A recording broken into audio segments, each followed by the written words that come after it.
তো আমি এখন যেখানে উপস্থিত সেটা আসসালামু আলাইকুম।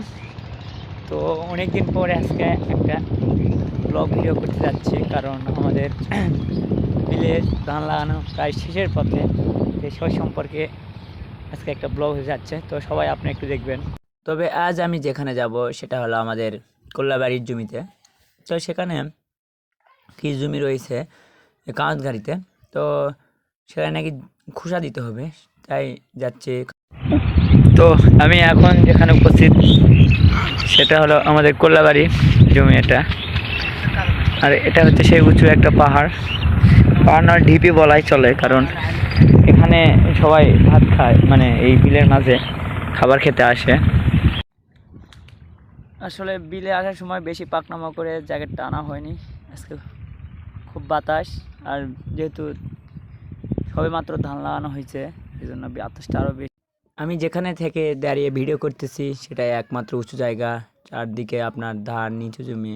আর এটা একটু মাটিতে উঁচু করা ছিল যাতে সবাই খাবার খেতে বসে, তাই এটা উঁচু করা। আর যেহেতু চারদিকে ধান লাগাইছে, আমি অনেক চেষ্টা করছিলাম যাতে এর আলদে যাব, যেহেতু আল শক্ত থাকে, কিন্তু দুঃখের পরিহাস, আলটা সব উপরে কাটা দিছে। আর এটা হলো ড্রেন, এই ড্রেন দিয়ে আমাদের ডিবের পানি আসে, গভীর নলকূপ যারে বলে, সেই ডিবের নলকূপগুলো পানি আসে আমাদের জমিতে যায়। তো আমাদের এখানে বেশিরভাগ জমিগুলোই আগে ইঞ্জিন চালিত মেশিন দ্বারা পানি সেচ দেওয়া হতো, কিন্তু কৃষিকাজে আধুনিক হওয়ার কারণে এখন আপনার ডিপ গভীর নলকূপ দিয়ে পানি সেচ দেওয়া হয়। এদিক থেকে কৃষকের একটু সুবিধাই হয়েছে।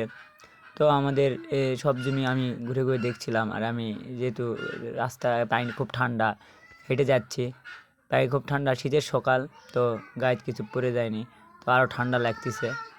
আর মানুষজন আসতেছে আর কি দেখিচ্ছি, মানে পিছনে যে আমার দুইজন দেখছিলেন সেটা মানুষ দেখছিলাম, যার মানুষ হচ্ছে না। আসলে মানে জমিতে কাদা মাটিতে নামা আসলে খুব ঠান্ডা, তো আমরা কি করার, আমাদের নামতে হবে। তো আমি অত কাজ করি না, তো চলে আসলাম আমি আমাদের জমিতে, জমির আশেপাশে এগুলো আরও অনেক মানুষের জমিতে চলে আসছি। তো আপনার সামনে যে জমিটা দেখতে পাচ্ছেন এটা আমার জমিতে, জমি দেখে আমি খুব হতবাক যে আমার জমির অধিকাংশ, বা অধিকাংশ না, প্রায় 5% ধানগুলো শুয়ে পড়ছে। দেখতে পাচ্ছেন যে নাই, শুয়ে পড়েনি, না অন্যান্য ধানগুলো ভালোই আছে, তো আমার ধানগুলোর অবস্থা একটু খারাপ। তো কি করার, তো এখন যেহেতু কাজের লোক নিছে এই খোসা দেওয়ার জন্য, তো আমাদের এখানে খোসা দেওয়া বলে, তো খোসা দিতে হবে।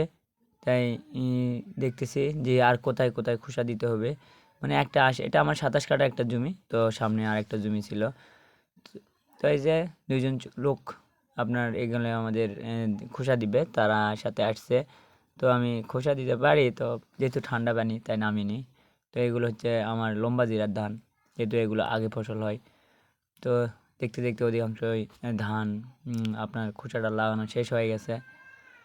তো আপনারা সবাই দোয়া করবেন যেন আমার এই জমির ধানগুলো যেন ভালো হয়, যেন খোসাটা আর খুব পানা। ধন্যবাদ।